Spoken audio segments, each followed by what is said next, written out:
Perang melawan virus corona masih berlanjut.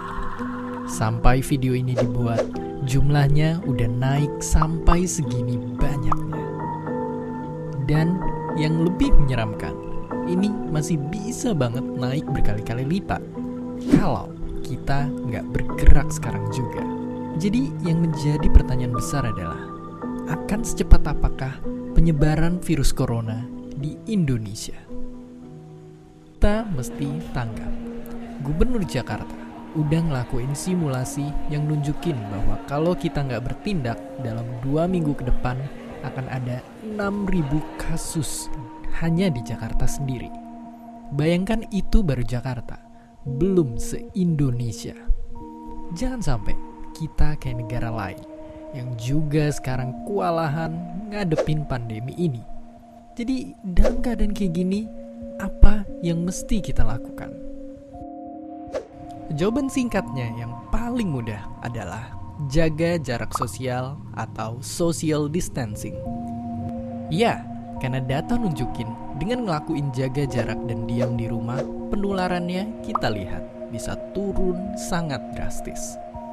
Jadi, buat kalian yang punya gejala flu, penting banget untuk ngebatasin aktivitas dan nggak keluar rumah biar nggak nularin orang lain. Tapi nggak cuma buat kalian yang sakit, kalian yang sehat pun perlu banget ngebatasin segala aktivitas di luar sekarang juga. Oke, mungkin itu semua kita udah tahu. Tapi pertanyaannya, kenapa ini sebegitu pentingnya dan efektif?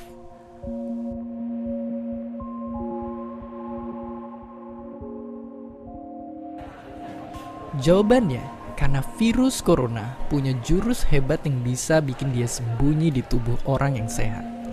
Yang mengerikannya adalah bisa aja kita sebenarnya udah ketularan, tapi kita nggak ngerasa sakit karena imun tubuh kita kuat.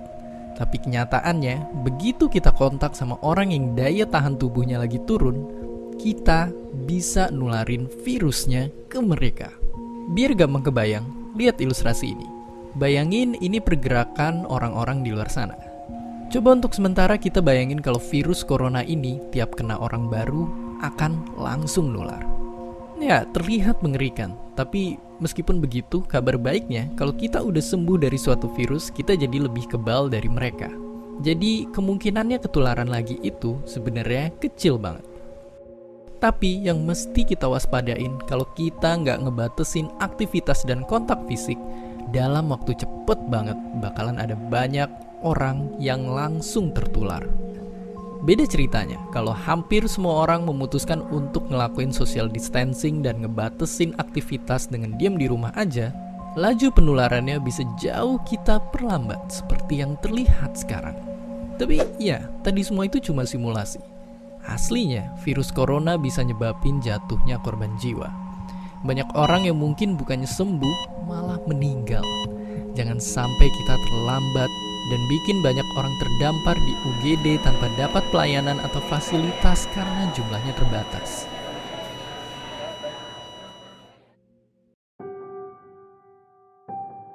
Dan ya, mungkin sekarang kita makin ngerti kalau virus satu ini emang sangat gampang menular. Tapi, walaupun begitu, kita masih harus tetap berusaha dan optimis di kondisi sekarang ini. Karena kalau mau dibandingin, manusia pernah ngalamin wabah yang jauh lebih buruk. Dari flu babi di tahun 2009 sampai flu Spanyol di tahun 1918 yang merupakan pandemi terparah dalam sejarah. Tentu itu semua bisa kejadian karena keadaan dan teknologi yang masih belum mendukung pada waktu itu. Tapi dengan teknologi kesehatan modern yang kita milikin, kerjasama antara negara yang makin erat, serta dengan bantuan para pahlawan-pahlawan kita ini, semoga kita semua bisa segera keluar dari pandemi ini. Saat semua orang bertanya apa yang mesti kita lakukan, yang perlu kita ingat, tetaplah menjadi baik di saat krisis sekalipun. Belilah barang-barang secukupnya. Beri lebih untuk mereka yang masih harus bekerja di luar sana. Tetap tenang dan berkepala dingin di sosial media. Jaga diri dan jaga orang-orang terdekat kita. Dan jangan lupa berikan apresiasi sebesar-besarnya kepada mereka. Orang-orang yang berada di barisan terdepan, bekerja tanpa pamrih untuk nyelamatin kita semua. Dan seperti biasa, Terima kasih. Terima kasih udah nonton Kok Bisa. Punya pertanyaan lagi? Tulis aja di kolom komentar di bawah. Keep asking and stay curious.